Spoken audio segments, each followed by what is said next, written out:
Good night, this is Fumi Sleepy Time Stories. Tonight's bedtime story is about to begin. Once upon a time, there lived a poor woodcutter who worked from dawn to dusk, saving every penny and living frugally. After many years, he finally managed to save up a small sum and said to his son, "You are my only child. I want to use the money I've earned with sweat and toil to send you to school. You must study hard and learn some real skills. One day, when I'm old and no longer nimble, when I can only sit by the fire at home, you'll have the ability to take care of me." So the boy went off to school. He studied diligently and was praised by all his teachers in unison. After finishing middle school, he entered university. But before he could complete his studies, his father's money ran out, and the boy had no choice but to drop out and return home. Back home, his father, heavy-hearted, said to him, "I can no longer afford your schooling. Now I must earn just enough to feed myself." "Dear father," the boy replied, "please don't worry. If this is how God has arranged it, then we must trust that after hardship will come happiness." The next day, the father went out to chop wood, and the son wanted to go with him. "All right then, my child," said the father. "Come along, but you may not be able to handle it. It's heavy labor, and you're not used to that kind of work.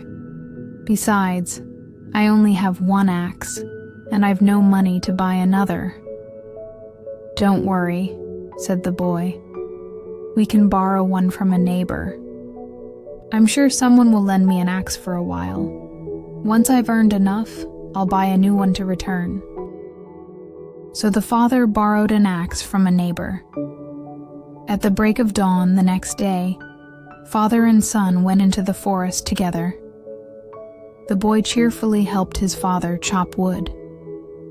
Around midday, the father said, "Let's rest and have lunch. It's just the right time." The boy picked up his piece of bread and said, "You go ahead and rest, father. I'm not tired at all. I'll wander into the woods a bit to look for some bird nests." "You silly child," the father called out. "If you go running about now, you'll be too tired later to even lift your arms. Just sit with me and rest properly." But the boy didn't listen. He munched on his bread as he wandered through the forest. That day, he was in especially good spirits. He gazed eagerly at the green branches above, searching for birds' nests. He strolled deeper and deeper into the woods, until suddenly he came upon a massive leafy oak tree. Its trunk was thick and gnarled. It must have been hundreds of years old. The boy thought, surely many birds must have built their nests up there. Just then, he thought he heard a noise. Holding his breath, he listened closely, and sure enough, a low voice whispered, "Let me out! Let me out!" He looked around, but saw nothing. It seemed the voice was coming from underground, so he called out loudly, "Where are you?"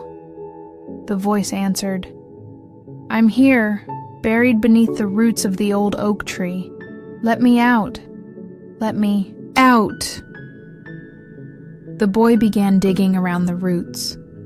Finally, he uncovered a small hollow in the earth where he found a glass bottle.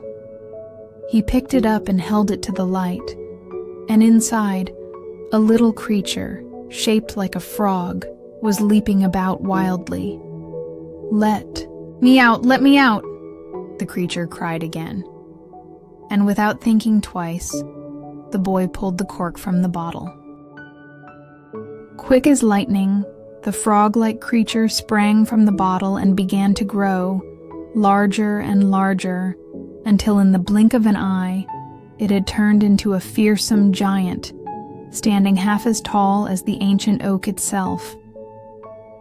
"Do you know," the giant said in a gruff, terrifying voice, "what your reward shall be for setting me free?" "No," the boy replied without fear. "How could I possibly know?" "Then I'll tell you," the giant growled. "It is this. I shall twist off your head." "If you'd said that earlier," the boy replied, "I certainly wouldn't have let you out. As for my head, you can't have it just like that. You'd better ask around first to see if others agree." "Nonsense," the giant said. "You must accept what you deserve. Do you think I was locked up for no reason? I was punished. I am the mighty Mercurius. Whoever frees me must pay the price, and that price is death." "Very well," the boy said calmly, still unshaken. "But not so fast. First you must prove to me that you really were the same little thing that was inside that tiny bottle. If you can squeeze yourself back inside, I'll believe you. Then you can do with me as you please." The giant puffed himself up and scoffed, "A mere trifle." And with that, he began to shrink, smaller and smaller, until he was just small enough to slip back into the bottle. The moment he was inside, the boy quickly rammed the cork back in and tossed the bottle back into the hollow by the tree roots. And thus, the monster was trapped once again. The boy turned to head back to his father, but behind him came the pitiful, screeching cry of the creature. "Let me out. Oh, please. Let me out! No!" the boy shouted. He wouldn't make the same mistake twice. Then the creature made him an offer. It promised not to harm him, and in return, it would give him great riches. So much wealth he'd never be able to spend it all in his lifetime. "How do I know," said the boy, "that you're not just tricking me again?"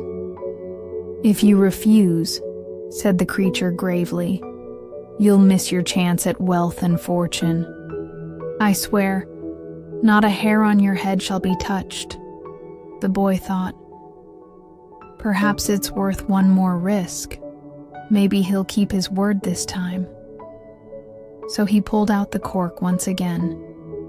The creature emerged, growing larger and larger until it was, once more, a towering giant. "Now for your reward," the giant said, and handed the boy a piece of something that looked like a strip of plaster. "Touch one side of this to any wound, and it will heal instantly. Strike the other side against iron, and it will turn to silver." "Let me try it," said the boy. He went to a large tree, chopped a bit of bark away, and lightly touched the torn bark with the strip. Instantly, the bark healed and grew back. "It works," he said to the giant. "Well, this is where we part ways." The monster thanked the boy for setting him free. The boy thanked the monster for the gift. And so they went their separate ways. The boy returned to his father, who scolded him for being gone so long and doing no work. "I told you," the father grumbled. "You're not cut out for this." "Don't be angry, father. I'll catch up." "Catch up?" the father growled. "Let's see how you plan to do that." "Watch this," the boy said. "I'll fell that tree with a single strike." He took out the magic strip, rubbed it on his axe, then struck a mighty blow. But the iron head of the axe had turned to silver, and the blade bent immediately. "Look at this, Father. What a useless axe you borrowed. It's completely ruined." The father stared in disbelief. "What have you done?" "Now you must repay the neighbor's axe." "How will you manage that? You've really helped, haven't you?" "Don't be angry," said the boy. "I'll pay for the axe." "You fool!" the father roared. "With what money? You haven't a penny to your name. Your brain may be clever, but you know nothing about chopping wood." After a while, the boy said, "Father, I can't chop anymore. Let's take the rest of the day off." "What?" the father snapped. "Do I look like I can take a rest? I have no choice but to work. You're not much use here. You'd better head home." "But Father, it's my first time in the forest. I won't find my way back alone. Let's go home together." Seeing his son's earnest face, the father's anger softened and he agreed. Back home, the father said, "Go sell that ruined axe. See how much you can get for it. Whatever it doesn't cover, I'll make up for it to buy the neighbor a new one." The boy brought the axe to a goldsmith in town. The goldsmith examined it and weighed it, saying, "This is worth 400 silver coins, but I don't have that much cash on hand." "That's fine," said the boy. "Just give me what you have. You can owe me the rest." So the goldsmith gave him 300 silver coins and promised to pay the remaining 100 later. The boy returned home and said to his father, "Father, I have money now. Go ask the neighbor how much that axe is worth." "No need to ask," said the father. 1 silver coin and 6 groschen.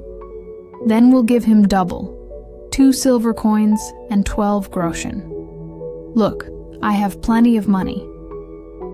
And with that, the boy gave his father 100 silver coins and told him they'd never want for money again, and he could now live in comfort. "Good heavens," the father exclaimed. "Where on earth did all this come from?" And so the boy told him the whole story. With the rest of the money, he returned to university and completed his studies.